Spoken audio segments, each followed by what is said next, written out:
You are the one I lean on when I am so tired. You are the rescue when I need a hand. You are my rescue when I need your hand. Let me dance for you. Let me sing your glory.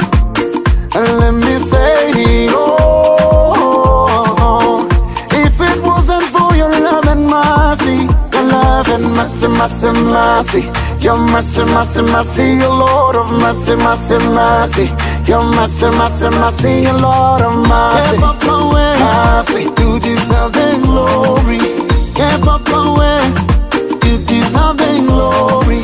On my wedding day, Papa. Merci, graduation day. Merci, promotion.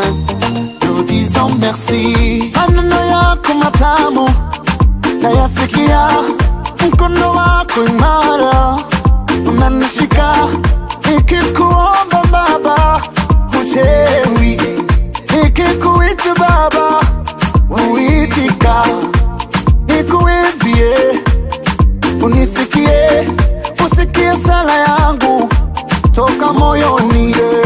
Let me say, oh, if it wasn't for your love and mercy, your love and mercy, your mercy, your Lord of mercy, your mercy, your Lord of mercy. Mercy, you deserve the glory. Yeah, Papa, when you deserve the glory. On my wedding day, Papa. Merci, graduation day. Merci, promotion. Nous disons merci. Aïe, aïe, aïe, aïe, aïe, aïe, aïe, aïe, aïe. Urimane rukundo, urimane nyemabasi. Yeah, Papa, when you deserve the glory. Yeah, Papa, when you deserve the glory. On my wedding day, Papa. Merci, graduation day. Merci, promotion. Nous disons merci. Yeah, Papa, when you deserve the glory. Kwa sababu tunataka bariki ndoa, uko tujenye shuhulisha abashyingiranywe, inabidi Bwana ndio anaoaga bibi. Kuko umugabo we arongora umugore na tukasi gentil. Turaza gusaba rero twinginze gentil agaenda tuletea bibi harusi. Agenda tuzanire umugeni uyu munsi. Inawezekana watu wako na wivu huko. Birashoboka yuko abantu bafite ishyari. Kwa sababu usisikie vigelegele.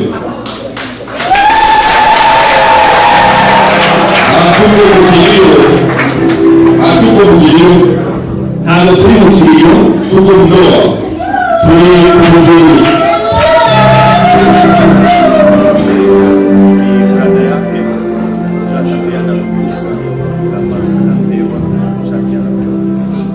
Na ni kaka yake na Charlotte. Nikuwa dosanza na Charlotte. Ndio mwenye akapatia gentil Charlotte. Ni mpange uburenganzira agaha mushiki w'ishanti. Kwa sababu kijana kikatala sai, niyo mpamvu iyo umusore naza kubyanga hakutakuwa ndoa. Na mkiriko kuzikubana.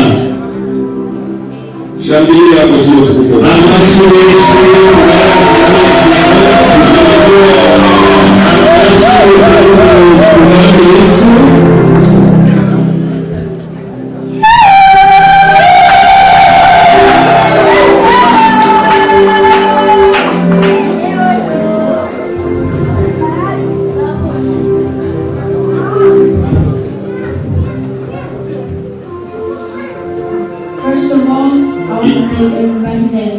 Icyambere mbanje kuvuga nshimiye buri muntu wese hano that at a time you came to my sister Charlotte and Janty wedding.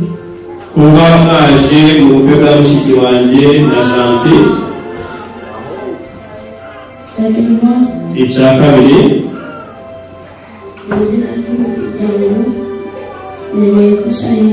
kwa jina ya familia nakubali Charlotte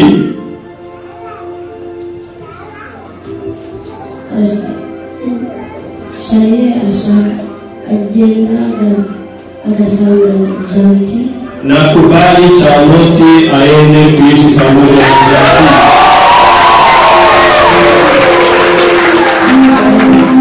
Ame akuwe bibi yake. Asanteni. Amashimesi.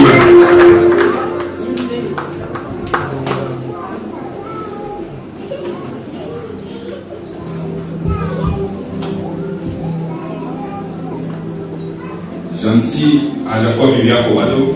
Janty agara umugore wawe witonze. Vile kianza intambara igitangira hajakuwa ndoa bado. ntabwo murashyingiranwa. Utaingia mambo ya kio mambo uraza kuri ruhande iko kwanza kugoshi uri iburyo kwa sababu angali fiancé yako. kuko akiri fiancé wawe. Wakati ukamaliza munga ndoa, igihe tuza kube kubasezeranya kwa mkono wako wa kushoto, noneho araza mu bumoso bwawe, sababu atakuwa mke wako. icyo gihe nibwo abaye umugore wawe. Ukawasimu utarudia polepole mnaikala, turabasaba rero icyubahiro cyanyu mugende gahoro gahoro ujye mu byicaro. anaikala ku mkono wako wa kuume, araba yicaye mu buryo bwawe. na nitasi kama kuna wamama ambao wameokoka humu watashangilia tu wakati wako ndaikala. Kandi abantu bakijijwe ngo baza kuvuza impundu igihe bagiye kwicara. Impundu n'amashyi.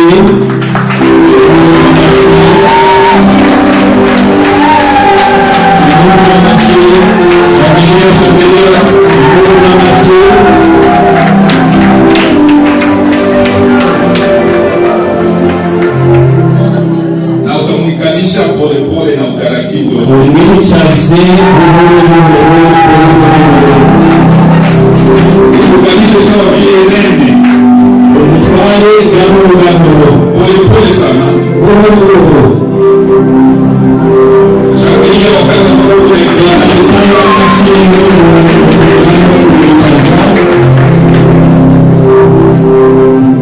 Na wengine wote wataikala. N'abandi bose kandi twicare. Tumeanza tayari ibada yetu. Ubu turatangiye rero gahunda yacu. Tutamsihi Pastor Ngongo atakuja kutuongoza katika ibada. Turamusaba Pastor aze kutuyobora muri iki gikorwa.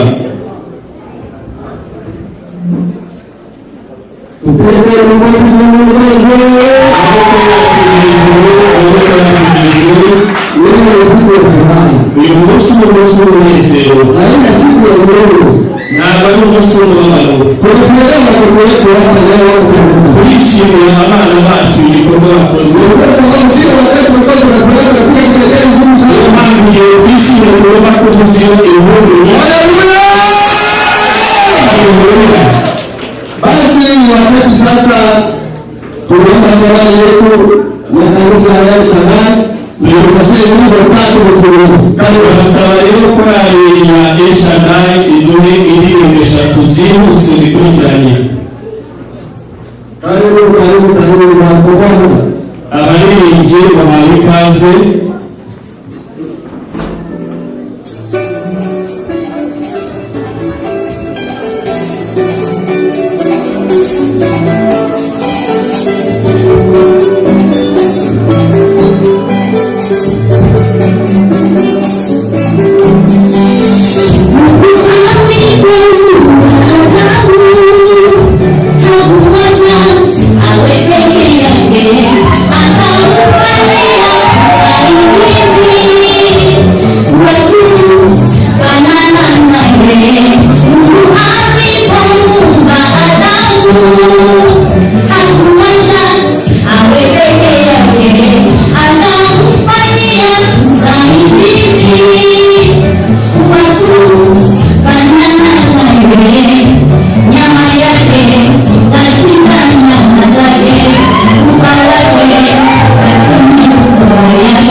Wakati sasa tunatoa mchungaji leo tugiye guha pastor tangu mushumba Pastor Pence mushumba Pence kuri kumakira kugira ngo aheshe umugisha abashingira.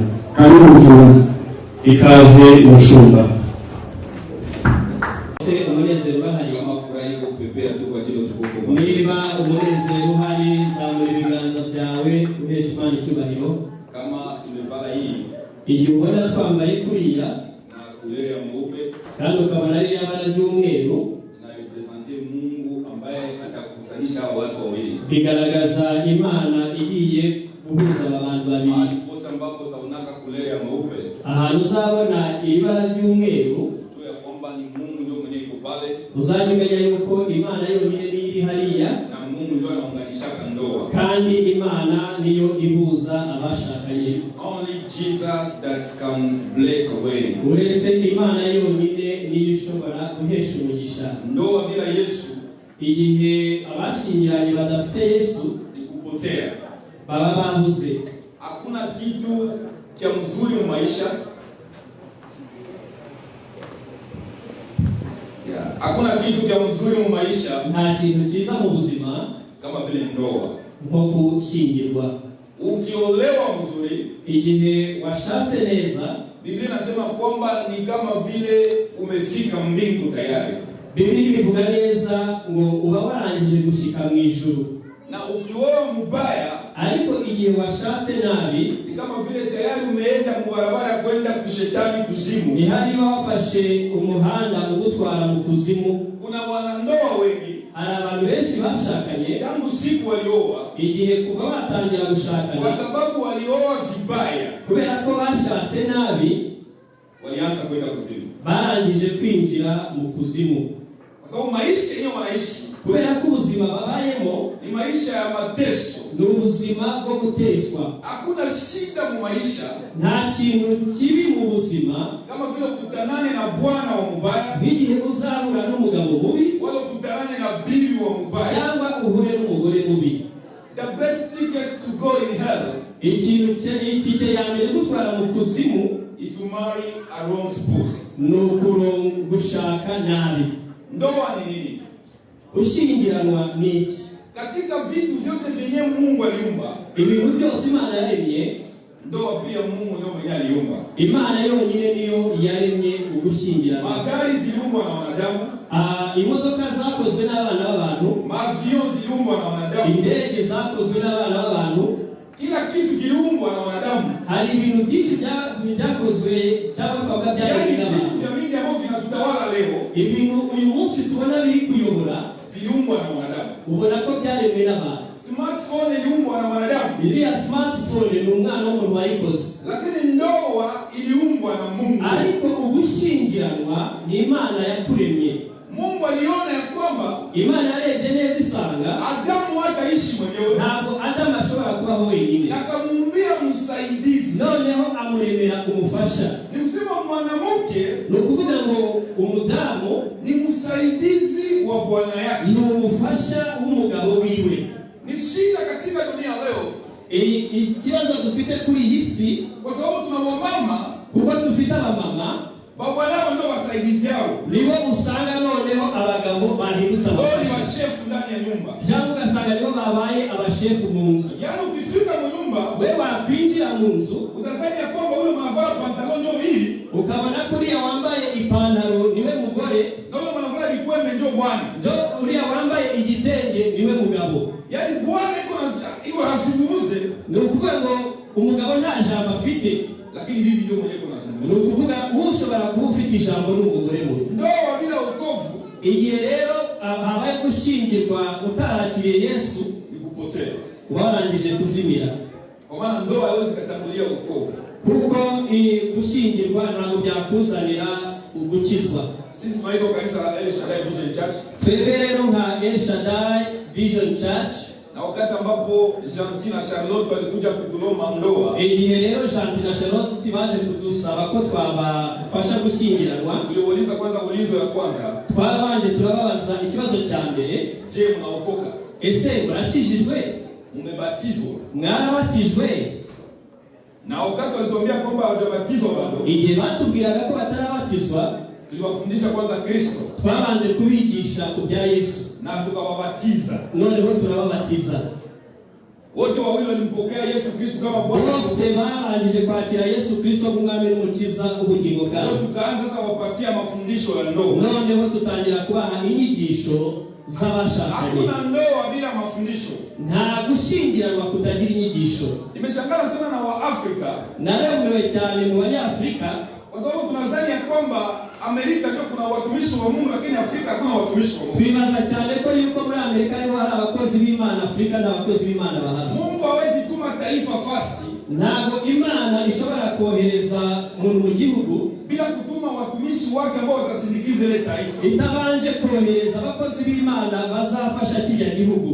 kuna vitu vingine hari ibindi inabidi tuheshimu watumishi wa Mungu, bisaba yuko tuha icyubahiro abakozi ili b'Imana, kwamba amani ipatikane ndani ya maisha yetu. kugira ngo tubone amahoro mu buzima bwacu. Waafrika wengi Abanyafrika benshi wanaenda sawasawa na desturi ya wazungu. bakunda kugendera mu mico y'abazungu. Nilikuwa jana kumariasi vile ya Gentil na Charlotte, nari ndi mu rukiko, hari abakoze urukiko Charlotte na Gentil, lakini machozi kanitoka. ariko amarira yaraje.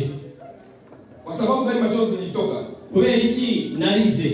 Sababu tulifika pale, igihe twahageze judge hawajui, abajaji ntabwo bari babizi, hawajawahi kuwaona, ntabwo bigeze bababona, lakini tulipofika na makaratasi, ariko igihe twahageze n'impapuro waliziangalia tu, barazirebye, wakalomba ma-ID basaba ID. Sasa wakatuweka mbele. None badutwara imbere. Dakika moja. Mu segonda rimwe cyangwa no tumwe. Tukamwambia Charlotte na Chantume kwa mimi na bwana mmoja sasa. None hako kanya bahita babwira ngo ubari mugabo n'umugore ni mugende. Mu dakika moja. Ku munota umwe gusa.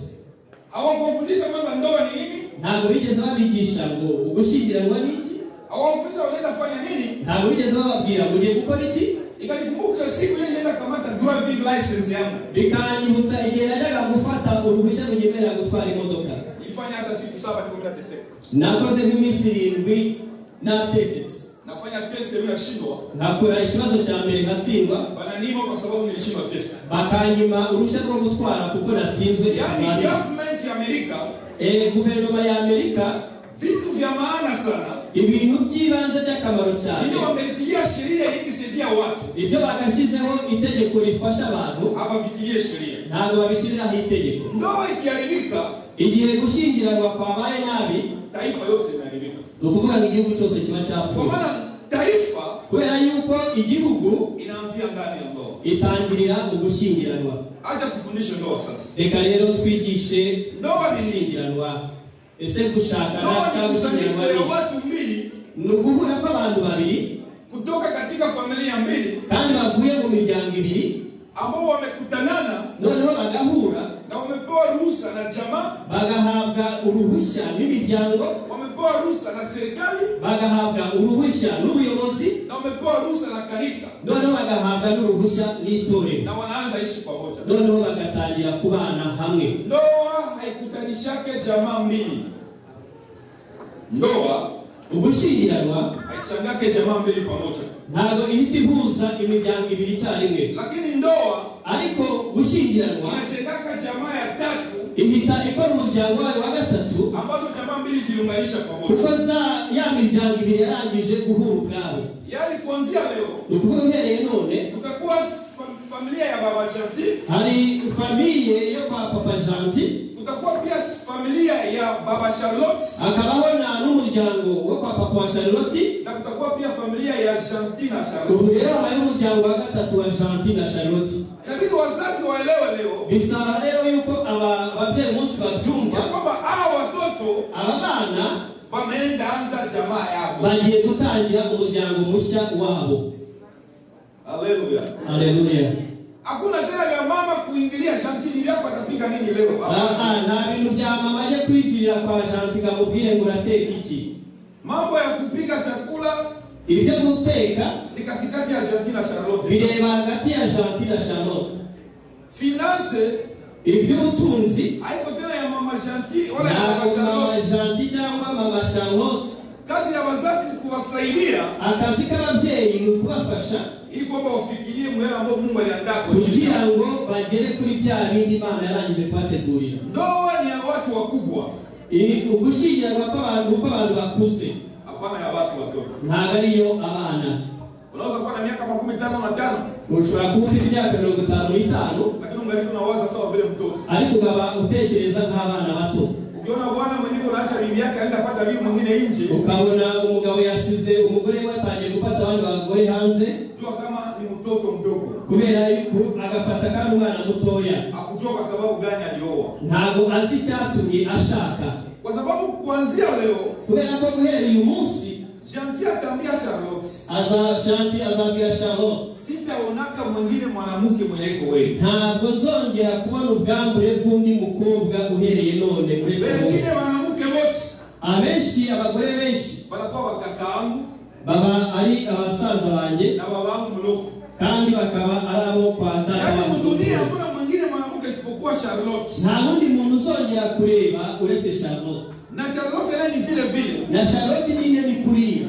kuanzia leo, uhereye uyu munsi mu maisha ya Charlotte, mu buzima bwa Charlotte, hamuna mwingine mwanaume mwenye iko Janti, nta wundi mugabo ashinzwe kubona uretse Janti. wengine wanaume wote, abandi bagabo bose ni washangazi, uzabona nk'abanyogosenge na mama mloko, cyangwa babone nk'aba bene wanyu unapowaona, ariko ukibabona anaona kwamba hawa ni watu sawa tu wengine watu, uzajya ubabona ko ari abantu basanzwe tu. na kama tunasema ndoa ni ya watu wakubwa, niba tuvuze yuko ugushyingiranwa kw'abantu bakuze, kwa sababu ndoa ni kilapo, ni ukuvuga yuko gushyingiranwa ni indahiro ya kukataa vitu ambavyo vingekufurahisha yo kwanga ibintu byakuzanira umunezero kwa ajili ya kufurahisha mwingine, kugira ngo ushimishe urubavu rwa cyangwa muri Biblia siri ya ndoa kuendelea kugira ibanga ryo kugira ngo gushyingiranwa gukomeze, ndio tunataka soma sasa. nibyo tugiye gusoma, Na ningehitaji wanandoa wote ambao uko hapa, ndasaba abantu bose bashyingiranywe basikilize hii shairi ambayo ninataka soma. nshaka mukurikirane ibyo ngiye gusoma. Maana kama uko mama ndani ya nyumba, niba uri mama uri mu rugo na hautii maandiko kisi nasema hapa, ntukore ibyo ibyanditswe bivuga, nitakusii ndagusaba winginga kuanzia leo uhereye uyu munsi uanze tii maandiko, ushyire mu bikorwa ibyanditswe. na kama uko baba hapa, niba uri umupapa hano na hii andiko haikwake tena mkichwa wako, kandi ibyanditswe batari ku mutwe wawe, nitakusii kuanzia leo ndakwinginga uyu munsi uanze kuitii. utangire kubishyira mu bikorwa. Waefeso sura 5 Abefeso ibice 5 mstari wa 22 umurongo wa 22 tunashuka mpaka mstari wa 25. turamanuka tugere ku murongo wa 25. Biblia yangu inasema hivi, Biblia yiwe iravuga gutya, na yako pia inasema vile vile, kandi ni yawe ni kuriya ivuga. inasema ninyi wake mwebwe badamu mutii waume wenu mwubahe abagabo banyu kama kutii Bwana. nka kuriya wubaha umugabo. Yani wako naambia Charlotte, ni ukuvuga ndi kubwira Charlotte, wowe Charlotte umutii Gentil wubahe Gentil sawa vile unakuwa natii Yesu. hakuriya wubaha Yesu. Mahali ambapo wanamke wanakuwa na nyenyekea mu maisha, hakuriya abadamu bakunda guca bugufi mu buzima, ni ndani ya kanisa, na ni mu rusengero, kwa sababu wanajua kama wako pembeni ya Yesu, kuko bazi neza ko bari imbere ya Yesu. vile vile unanyenyekeaka mu kanisa, kwa kundi unyubaha mu rusengero, ndio vile Biblia inakwambia umutii Gentil. Biblia ikubwira wubahe Gentil. Haleluya. Haleluya. Biblia inaendelea kusema hivi, Biblia ikomeza ivuga, kwa maana mume ni kichwa cha mke, kuko umugabo ari umutwe w'umugore. Gentil ni kichwa ya Charlotte. Gentil ni umutwe wa Charlotte. Haleluya. Haleluya. Kama Kristo vile vile ni kichwa cha kanisa, kuko Yesu Kristo ari umutwe w'itorero. Kama Yesu ni kichwa wa kanisa, niba Yesu ari umutwe w'itorero, mwanamke unapaswa kujua kama mwanako pia ni kichwa yako. niyo mpamvu wa mudamu ugomba kumenya yuko umugabo wawe ari umutwe wawe.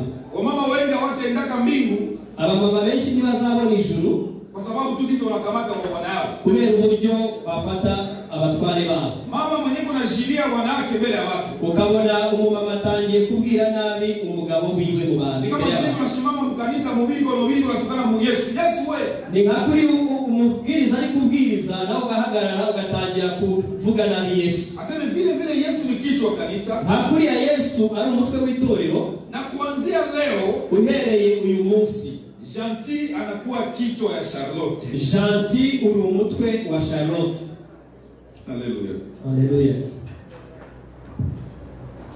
Lakini kama vile kanisa lisivyotii Kristo, ariko nk'akuri itorero ritubaha Yesu, vile vile wake watii waume wenu ni kuriya katika kila kitu. Niyo mpamvu abadamu bagomba kubaha abagabo babo kuri buri kimwe. Ni kusema kila kitu mu maisha, buri kimwe cyose mu buzima inabidi kumtii mwanako. uragomba kubaha umugabo wawe. Kila kitu icyo cyose ku kintu cyose, hapana kumtii mwili, ntabwo ari kumwubaha ku mubiri gusa, na unashindwa kumtii mwili, kandi bikanagutsinda kumwubaha no ku mubiri. kutii mu kila kitu. Kubaha ni kuri buri kimwe cyose. 25 unasema hivi, umurongo wa 25 uvuga, wanaume abagabo mupende wake wenu, mukunde abagore banyu kama vile Kristo alivyopenda kanisa, nkuko Yesu Kristo yakunze itorero na kujitoa mwenyewe kwa ajili yake, akanalitira. Haleluya. Haleluya. Gentil umupende Charlotte. Umukunde Charlotte. Kama vile Kristo alipenda kanisa, nkuko Yesu Kristo yakunze itorero na akakubali kukufa kwa ajili ya kanisa, akanemera no gupfa kubw'itorero. Yesu alikubali bustare yake yote itoke. Yesu yaremeye ubuzima bwiwe burabutakaza. Walikuwa na maabudu Yesu, baramyaga Yesu, lakini kwa sababu ya kanisa, ariko kubera itorero, alikubali akufe kumsalaba uchi. Yaremeye apfa ajya kumusaraba yambaye ubusa. Yani kama Gentil hawakuwa mkiango, ni nka kuriya Gentil nawe ya kusema mkitaka gusa Charlotte, akavuga ati ushatse gukora kuri Charlotte, niguse kwanza mimi, ubanze umureho jewe, maraka utapenda bibi yako. Aho rero niwo uzabukunze umugabo. Mwanaume anadefendra kwa bibi yake kila fasi. Niyo mpamvu umugabo arwana ku mugore wiwe ahantu ariho hose. Ukiona bwana mmoja anasema bibi yake mbaya, ukiramutse ubonye umugabo bari kuvuga umugore wiwe nabi, jua ya kwamba yule bwana ana upendo kwa mke wake. Niba ashaka kumuvuga nta rukundo afite. Mwanamke amtomboke yake mbele ya watu, ntabwo ushobora kubwira nabi umugore wawe imbere y'abantu. Mwanamke anamtomboke yake mchumba, umudamu umubwira nabi muri mu cyumba. Mwanamke anamzara wake mbele ya watu, ntabwo umudamu umusuzugura imbere y'abantu. Lakini mwanamke wanatengeneza naye shida ndani ya chumba. Ibyo byose rero babikorerwa mu cyumba. Tusisikie hata siku moja uliita polisi. Ntituzigere twumva mwahamagaye polisi. Sababu wamama wa Amerika wengi wamesilimuka. Kubera ko abamama bose muri Amerika barangije kuba basirimu. Na kitu kadogo tu wanaita 911. Akantu gatoya bagahamagara 911. Na wengine wamepanda wanao kukichwa. Abandi baramurira ku mutwe. Kwa sababu tu ya pesa, kubera ko amafaranga wamesababu kupatia bwana nafasi ya kukua bwana. Rimwe na rimwe ugasanga barangije no umugore akica umugabo. Hakuna mwanamke mdunia, nta mugore muri iyi si mwenye utapendaka uzakunda na kuna uhakika ya kwamba ukaba wizeye neza huyu bwana, uyu mugabo anaweza kubali hata kukufa juu yangu, ashobora no gupfa kubera jewe, kisha ashinde kukutii. Aho rero ntabwo azabura kukubaha. Wanawake hawakuumbwa kupenda, hawakuumbwa kupenda. Ntabwo abadamu baremwe ngo bakunde, waliumbwa kwa kupendwa. Baremwe ngo bakundwe. Inabidi akubali ya kwamba ninapendwa. Niyo mpamvu bisaba yuko kugira ngo akundwe na ataanza kutii. Rero nawe bamusaba ko abanza kubaha. Wanaume wengi wanapenda wabibi wawatii.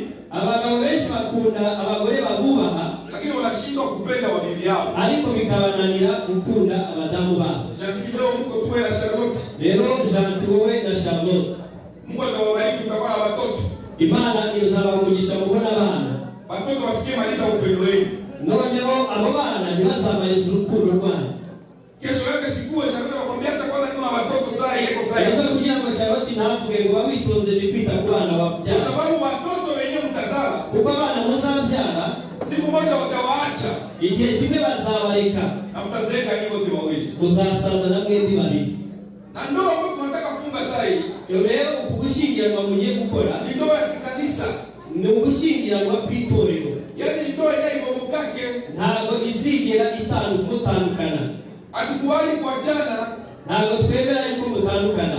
Kisha dakika kidogo, akantu gatoya gusa, tutawapatia certificate. Noneho turaza kubaha n'uruhushya rwemeza yuko mwashyingira. Ndoa ndio tu mtihani mu maisha. None ibyo nibyo muzakora mu kubahana mu buzima. Ile wanakupatia certificate na hujashinda bado. Na siri abazaguha ngo kandi utaranatsinda. Ile unafanya graduation. Nkabiriya byo kuba warangije amasomo na hauyafanya hata kitu. Bakayiguha kandi nta kintu na kimwe wakoze. Yaani maana ya ndoa ukiacha kuvuka kugushingirwa kusema mtaweza tu. Muzabishobora. Ndio maana tutawapatia certificate. Niyo mpamvu turi kuza kubaha urupapuro rw'umutsindo. Kama ulishinda tayari. Kuko mwarangije kubona intsinzi. Hakuna ya kurudia nyuma. Nta bintu byo gusubira inyuma. Bibi yako akikushinda, umugore wawe nakunanira, wala bwana wako akikushinda, umugabo wawe nakunanira, mumalize shida katika yenu nyewe wote wawili. Murangiza ikibazo mwembi babiri. Ukumbuke kwamba siku mlipendanaka ubibuke yuko igihe bakundanaga hakuna marudia katika cheni chini upendani. nta muntu wigeze uza hagati yanyu ngo mukundane. Mlikubaliana ni wote wawili. Mwebwe babiri nimwe mwapendana. Katika shida yote mu kibazo icyo ari cyo cyose mko mnasaidiana ni wote wawili. muzajye mufashanya mwebwe babiri. Basi watasimama wapare na mare. Turasaba rero pare na mare bahaguruke.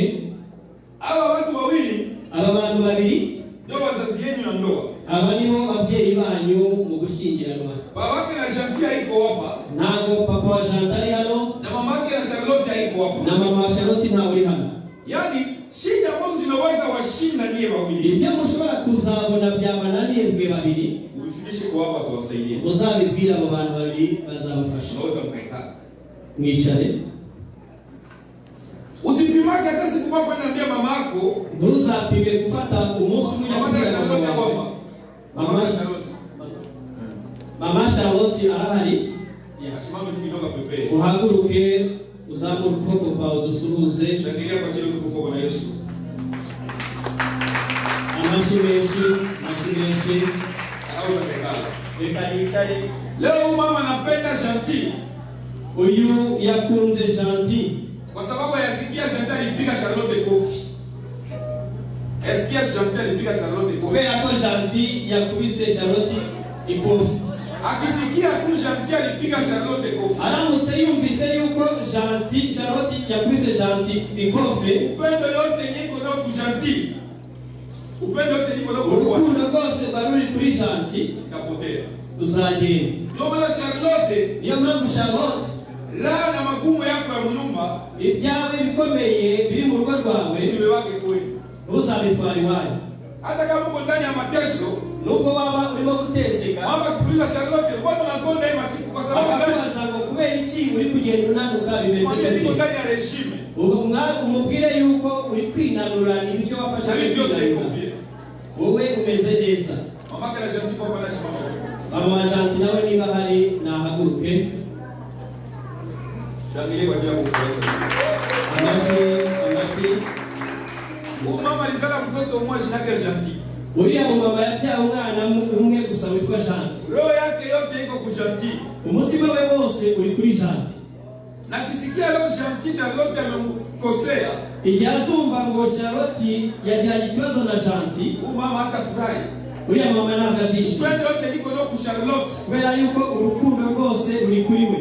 Itakuwa imepotea. Urukundo rwawe ruri kuri Charlotte ruzahita rugenda. Rero Shanti, Raha yote, ibyiza byose, mateso yote ya nyumba, ibintu byose byo mu rugo usiambie tu mama yako wala babako. ntuzabwire mama wawe cyangwa papa wawe. Muimalize katika jeni ni wote wawili. Ubirangize mwembi babiri.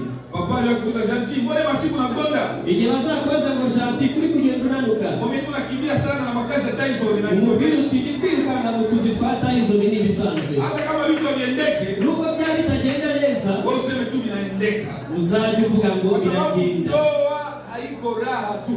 Ntabwo gushyingiranwa ari umunezero gusa, Ndoa ni milima na mabonde. ni ukuzamuka ibibaya Kwa sababu ni watu n'ibirima. wawili wenyewe kuna vitu tofauti ndio wanakutana wanakuwa mtu mmoja. Niyo mpamvu usanga iyo bahuye bari ku muntu umwe. Shanti apendake nyama, Niba Shanti adakunda inyama, Charlotte anapendaka nyama. Charlotte barazikunda. Inabidi wajifunze namna gani watasikilizana Icyo gihe muzi uburyo muzajya mwumvikana ili kwamba wapate kuendelea mbele. kugira ngo mukomeze imbere. Itasi watasimama tupate kubariki ndoa yao. Okay, turabasaba muhaguruke kugira ngo duheshe umugisha gushyingiranwa kwanyu. Itasi mama mmoja ataleta kikombe, mwiko la kikombe tatatio hapa. Turasaba umumama ufite igikwembe akizane agitandike hano Sababu wasingechafuka. kugira ngo bataza kwiyanduza. Tunakuwa na ulizo kwanza ya kuuliza. Turabanza tubaze Katika mkutano yote hapa, mu bantu bose bateraniye aha ngaha, kuna mtu yeyote ambaye anajua jambo fulani ambalo linaweza tuma vitu vingi? hari umuntu waba ufite ijambo iryo ari ryo ryose ryatuma tudahesha umugisha aba bagiye gushyingirwa. Labda Shanti aliacha bibi Kongo, Niba Shanti yaba yarasize umugore muri Kongo wala Rwanda, cyangwa mu Rwanda, wala Charlotte alikuwa alishaolewa hapa. cyangwa Charlotte akaba yari yarashatse Kuna hano, mtu yeyote mwenye anajua kizuizi ya hii ndoa, hari umuntu waba uzi ikintu cyatuma tudashyingira kama iko atia mkono juu. niba hari uwo muntu azamura ukuboko kwiwe. Inaona mkono kule. aho yariya na kama haiko niba adahari anyamaze aceceke na asisemake tena katika jina la Yesu. ntazongere kuvuga mu izina rya Yesu. Haleluya. Haleluya. Ikasi baba yake na Charlotte na mamake na Charlotte wanasimama. Ndasaba mama wa Charlotte na Mamake papa na Charlotte, papa Shanti, mama Charlotte, mama Shanti nawe. Lakini mbona tuko kama ndani ya kilio? Ariko uko mbona tumeze nk'abari mu kiriyo Mama amorudisha mkelele. Kama mwenye pembeni yake anashangilia iko suspect. Niba mutari kunezerwa hari ikintu kitagenda. Baba yake na Charlotte nakubali siku ya leo kanisa la Charlotte uremera yuko uyu munsi mu itorero rya El Shaddai wabariki ndoa ya binti wako Charlotte pamoja na kaka Janti. Uremera yuko tuha umugisha Janti na Charlotte bagashyingiranwa. Nakubali. Mama yake na Charlotte, mama wa Charlotte, kwa sababu Charlotte kuzaliwa tuna baba lakini pamoja na mama. Ntabwo yavutse ku muntu umwe gusa, yarafite ababyeyi. Bali siku ya leo ese uyu munsi kanisa la El Shaddai mu itorero rya El Shaddai libariki ndoa ya binti wako Charlotte. Uremera yuko umukobwa wawe Charlotte ashyingiranwa na Janti. Nakubali. Baba yake na Janti, papa wa Janti, nakubali siku ya leo uremera uyu munsi kanisa la El Shaddai mu itorero rya El Shaddai libariki ndoa ya duheshe umugisha umuhungu wawe ashyingiranwe na Charlotte.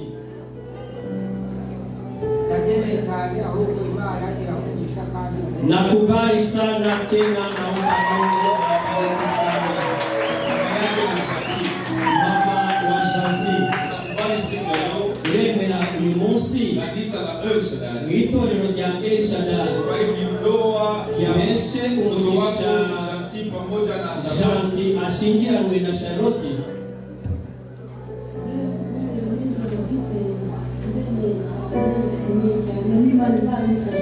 Nakubali sana tena, naomba Mungu anisaidie. Ababyeyi mushobora gusubirayo.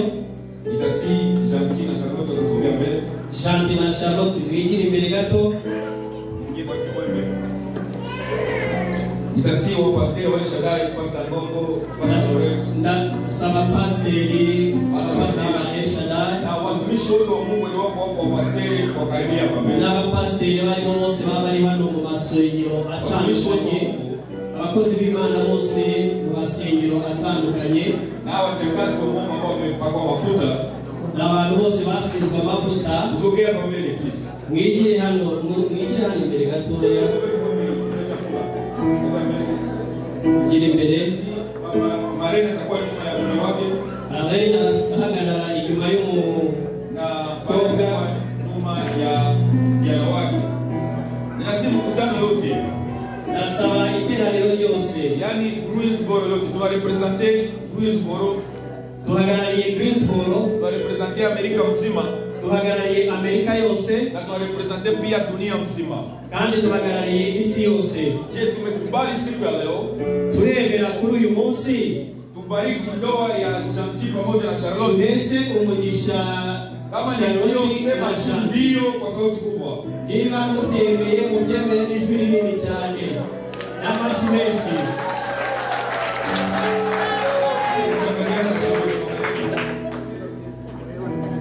Rebane, Nitakuuliza ulizo ndakubaza ikibazo na unajibu. uransubiza. Ndugu Janti Emmanuel Dekezi, Mwene data Janti Emmanuel Ndekezi, nakubali kumpokea Charlotte Kumararungu uremeye kwakira Charlotte mu Mararungu kuwa bibi yako wa maisha. abe umugore wawe ubuzima bwawe bwose. Nakubali. Dada Charlotte Mararungu, mushiki wacu Charlotte Mararungu, nakubali kumpokea kaka Gentil Emmanuel Ndekezi, kwakira Gentil Emmanuel Ndekezi kuwa bwana wako wa maisha, umugabo wawe mu buzima bwawe bwose. Ndio.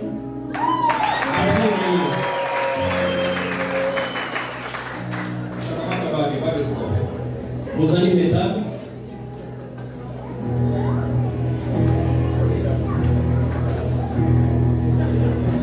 Hizi ni bage za ndoa.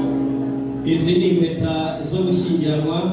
Kama vile bage iko, nkuko ubibona iyi impeta haina mwanzo na haina mwisho, nta tangiriro nta n'iherezo.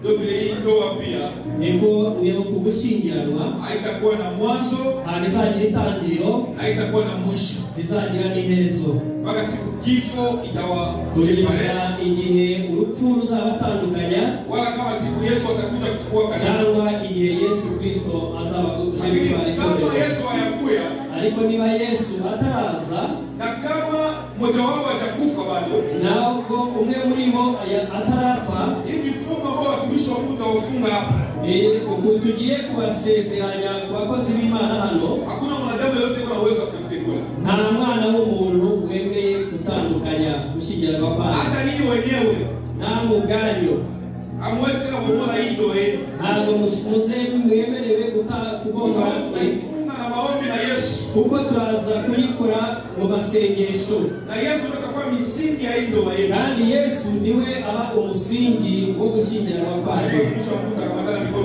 Ndasaba abakozi b'Imana bafatane mu ntoki. Baba, katika uwezo wa jina la Yesu Kristo, tunaombea hizi bave zipate kuwa kifungo ambayo itafunga hao watu wawili ambao leo wanataka kuwa bibi na bwana. Nguvu na uwezo wako iendelee kuonekana ndani ya hii pete, Bwana wa majeshi, kwa jina la Yesu. Umesema ulichokiunganisha mwanadamu yeyote asingekuwa na uwezo wa kutenganisha. Kwa jina la Yesu, sisi kama vile watumishi wako tunatia nguvu yako ndani ya hizi mabaki. Kwa jina la Yesu, asante kwa sababu umetuambia kila kitu ambacho tunafunga hapa chini ya jua na mbingu pia kimefungwa. Tunaamini kwamba kuanzia sai hizi bali zimekuwa na ndoto. Kwa jina la Yesu Kristo, amen.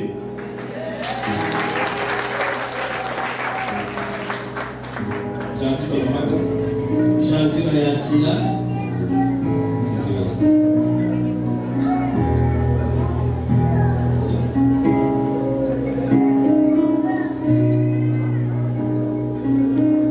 Tukasema nyuma yako, tukasubiramo.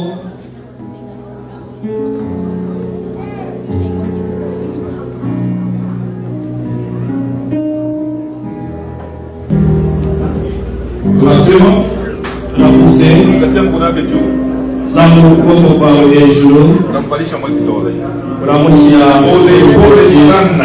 Tunasema tunasema mimi Gentil Emmanuel, uravuga uti yewe Gentil Emmanuel, naamua kuchukua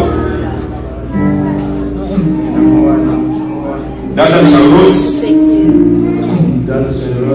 kuwa mke wangu wa maisha. Nimelapa mbele za Mungu, nimelapa mbele ya Mungu na mbele ya kanisa lote ya kwamba nitampenda, nitamheshimu siku zote za maisha yangu, na lupete hii ni alama ya kifungo yangu kwake, ni alama ya kifungo yangu kwake. Kifo tu ndio kinaweza kutenganisha, kinaweza kutenganisha. Amen.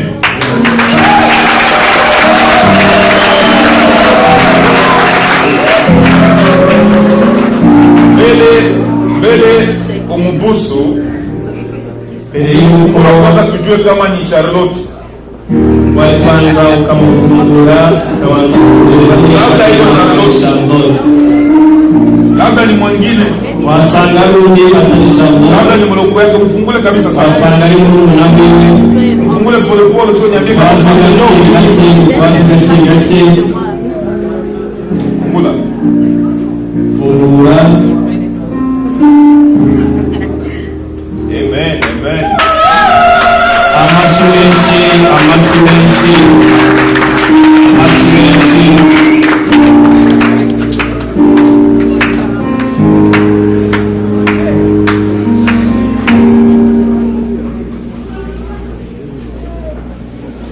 Yeye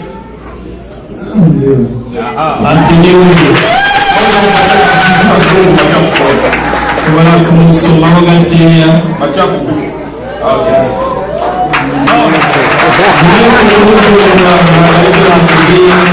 akubipita magusa urafata iyi mpeta kandi ufate ukuboko kwawe kuri Yesu urashyira hejuru. Nasema mimi Charlotte naamua kuchukua Papa Gentil Emmanuel kuwa mume wangu wa maisha. Nimelapa mbele za Mungu na mbele ya kanisa ya kuwa nitampenda na kumheshimu siku zote za maisha yangu. Na lupeta hii ni alama ya kifungo yangu kwake. Kifo tu ndio kinaweza kutenganisha. Kama ni yeye ndio Gentil, unapatia pia kabisa kwa machafu.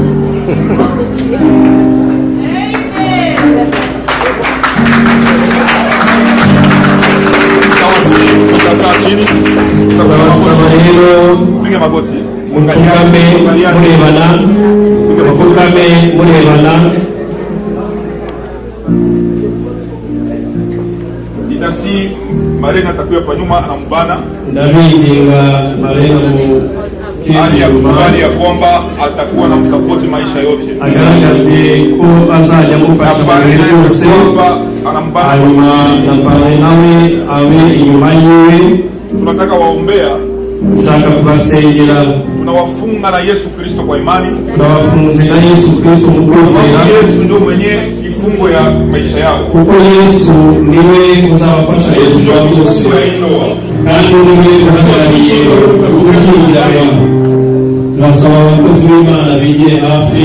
Baba, katika uwezo wa jina la Yesu Kristo wa Nazareti, umeleta Charlotte pamoja na Gentil mikononi mwako. Nguvu zako na uwezo wako Bwana wa majeshi zipate kuwasindikiza kila leo ndani ya maisha yao. Ninawaombea kama vile mchungaji kwa jina la Yesu.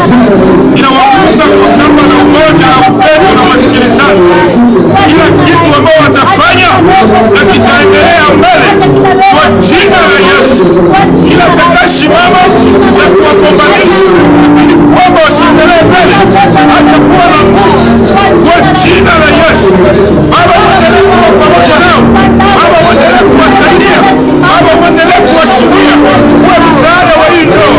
Tunawafunga na kifungo ambao ni Yesu Kristo. Yesu wafunge. Yesu wa pamoja nao. Yesu uendelee kuwasaidia. Yesu uendelee kuwa pamoja nao. Tunawaombea ukiendelea mbele. Baba, mpendo pamoja na bibi yangu ingia tena katika maisha ya Gentil. Gentil na leo anze kupenda Charlotte. Watu waliowaona jana watakapowaona kesho waseme kweli au wamebarikiwa. Wabariki na watoto kwa jina la Yesu. Tarehe 13 ya mwezi wa 10 uwe katika nyumba yao na tuone mtoto analia anasema kwa jina la Yesu. Baraka na kizao ifuatane nao katika uwezo wa jina la Yesu. Baraka ya kuendelea mbele ifuatane nao katika uwezo wa jina la Yesu. Asante Kristo kwa sababu wanaoziona uwezo yao. Misingi hii Bwana wa majeshi ni misingi ya kimungu kwa jina la Yesu Kristo. Amen. Mnaweza mkasimama. Tegea sa kudroite. Kuya sa kungambo sasa. Kwa sababu amekuwa bibi yako. Charlotte. Unataka kisha miezi 3. Nataka kwa miezi 3. Shanti yako natumbu sabili yangu. Azawa fide ilagiri ya iwe. Hakuna ya matroa paki. Na kwa miezi kulia miezi 3. Hakuna 1 pack. Azawa fide ilipandi kileto wenyewe. 1 pack. Machafu ivimbe. Machafu azaze. Na tumbu ivimbe. Kani na ijimbe. Nae pia. Kani nawe. Charlotte anenepo. Ushakakosi Charlotte na wakuchibu wangu. Walio mwona jana. Kuseme mkuli amelunga. Lita mkuna wiki kwa kubali.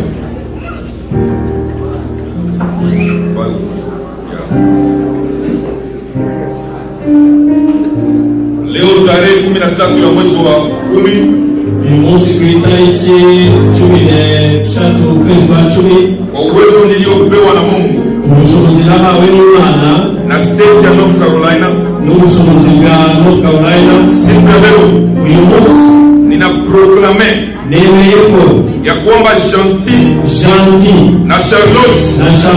Wamekuwa mtu mmoja. Abaye umoja. Wamekuwa bibi na bwana. Abaye umugabo. Kwa jina la Yesu Kristo. Izina ya Kristo Yesu. Amen. Amina.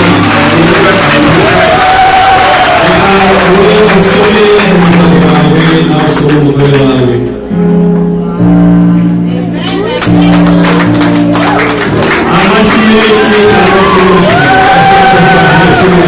Bwana wabariki. Utarudia mkali simu kwa mnekala tu.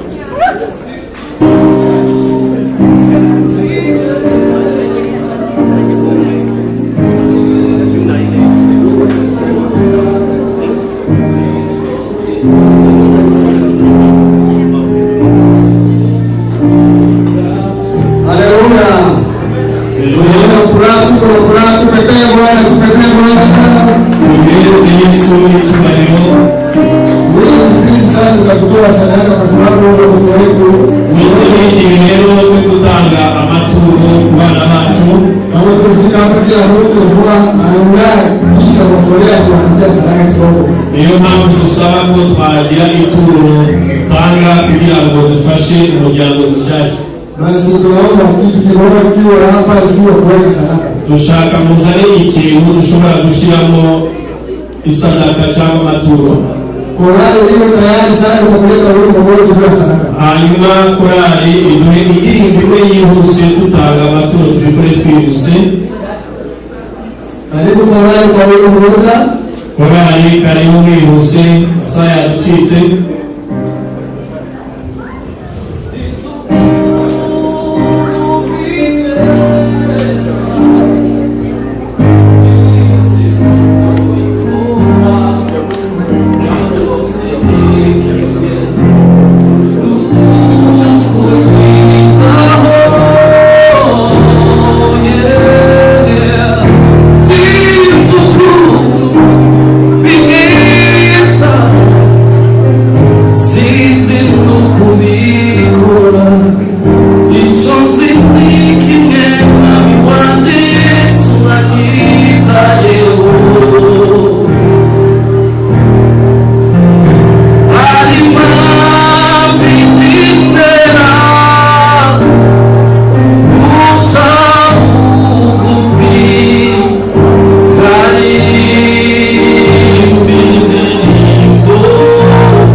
lakini hii pesa tunataka toa twari tugiye kurangiza ariko amafaranga tugiye gutanga kabisa, tunapatia watoto mkate, duhaye umukate bano bana bacu.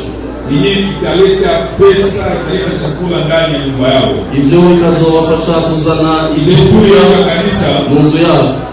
Desturi ya kanisa, umugenzi wacu w'itorero, chakula ya kwanza yenyewe wanandoa wanakulaka ibiryo bya mbere cyane ya Mungu aliwapatia. Kasi marene na pale wasimama hapa na mafaranga itorero liba ryabahaye. Kila mtu iko analeta kitu kidogo, ni kama vile wawaida wanasema pesa sikusake ndani ya nyumba yenu. Hivyo hizo pesa zote mtaziweka kwa kupatia kununua katika nyumba. Amen.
bagire umugisha w'ibumoso n'uw'iburyo, bagire umugisha uturuka mu majyaruguru n'amajyepfo mu izina rya Yesu.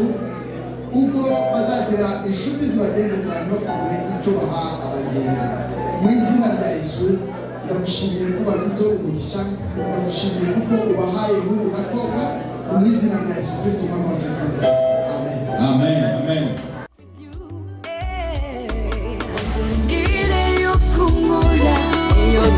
Inshuro igihumbi sinjya ndambirwa kubyumva, iteka bibera bisha. Ongera umbwire yuko unkunda, unyoborere buhoro, sinjya ndambirwa kubyumva, iteka bibera bisha. Ongera umbwire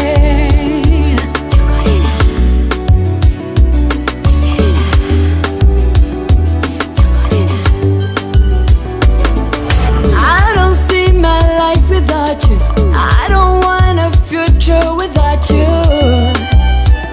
Without you, hey. Sinarinzi ko nakunda bigeza aha. The kind of love you see only in the movies. N'amahirwe rutayo, nta byishimo byaruta ibi. I wanna spend the rest of my life with you. Iyo byaba inshuro igihumbi sinjya ndambirwa kubyumva, iteka bibera bisha. Ongera umbwire yuko unkunda, unyoborere buhoro, sinjya ndambirwa kubyumva, iteka bibera bisha. When times get tough, when life gets rough, I'll be there, I'll be there. Ndasi baba yake na Argentina, baba yake na Charlotte pia anakuja kusinyiza katika kanisa. Nashaka kusaba ababyeyi na Charlotte na Argentina kwamba sisi kanisa, inamaanisha kwamba sisi kanisa pamoja na jamaa zote mbili tutasaidia hii ndoa kuendelea mbele. Ibyo byerekana yuko itorero n'imiryango yombi izafasha bano bashingiwe gutera imbere. Baba yake na Charlotte, umubyeyi wa Charlotte wala mama kama kwa polisi.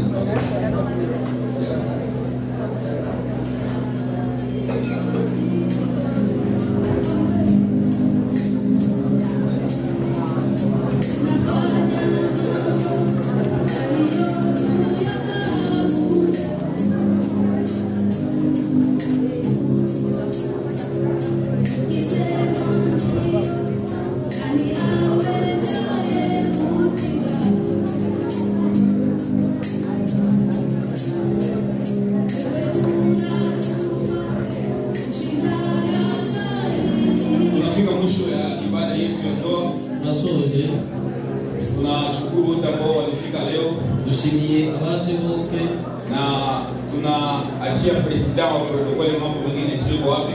Ubwo dusigiye umuyobozi wa protokole ntituzahara. President wa protokole wapi? Uyoboye protokole. Tunataka kuomba Mungu kumaliza ndoa kisha tuingia kufende na president wa protokole atongoza mambo mengine. Tunashaka gusenga. Ungelikaa kimya tuombe Mungu kumaliza. Reka twese dusenge. Na ningisikia mtu amesimama ili kwamba tuombe Mungu. Tuwasabe mujijuru. Simama wale ulipo pamoja na wamoja wote na waministri watasimama kwa sababu tukishamaliza omba kanisa inaisha na inakuwa fete na president wa fete anaendelesha mambo mengine. Turangije gusenga ubwo ibirori biri butangira. Tunaomba msamaha kwa kukula muda. Twongera tunasaba imbabazi ko twabatwaye umwanya. Ndio kisi Mungu alipenda mambo yakuwe. Uko ni Imana yabishatse. Tuombe Mungu. Batusenge. Baba, tunasema asante kwa sababu ya siku ya leo. Asante kwa sababu Gentil pamoja na Charlotte wameanza safari mpya na utakuwa pamoja nao katika hii safari. Safari ambayo wameanza haina mwanzo na haina mwisho. Kwa sababu Bwana tangu misingi ya dunia ulikuwa unajua kwamba siku moja watakuwa pamoja, na ninaamini ya kwamba hii ndoa itakuwa ndoa ya amani, ndoa ya baraka, ndoa ya furaha. Baba, tunahitaji mwaka kesho saa kama na hii tufike tena ndani ya nyumba ya Gentil na Charlotte na tuone mtoto yuko nalia kwa jina la Yesu. Acha na ifanyike sawa sawa na mapenzi yako. Tunahitaji wazale baba, tunahitaji wazale mama, tunahitaji wazale kaka, tunahitaji wazale dada, tunahitaji wazale mapasa kwa jina la Yesu. Acha nguvu ya Mungu ifatane nao. Kila ambaye amekuja kwa ajili ya kuwasindikiza, Baba mbariki na mtendee mema. Ni katika jina la Yesu tuomba tukiamini. Amen. You are my rescue and I need your hand. Let me dance for you. Let me sing your glory. Let me say, oh, if it wasn't for your love and mercy, your love and mercy, mercy, mercy, your mercy, mercy, mercy, your Lord of mercy, mercy, mercy, your mercy, mercy, mercy, your Lord of mercy. Yeah, Papa, when mercy, you deserve the glory. Yeah, Papa, when you deserve the glory. On my wedding day, Papa, merci, merci, graduation day, merci, merci, promotion, nous disons merci. Maneno yako matamu nayasikia, mkono wako imara unanishika, nikikuomba Baba huchewi, nikikuita Baba uitika, nikuimbie unisikie, usikie sala yangu toka moyoni. Let me say, oh, if it wasn't for your love and mercy, your love and mercy, mercy, mercy, your mercy, mercy, mercy, your Lord of mercy, mercy, mercy, your mercy, mercy, mercy, your Lord of mercy. Yeah, Papa, when mercy, you deserve the glory. Yeah, Papa, when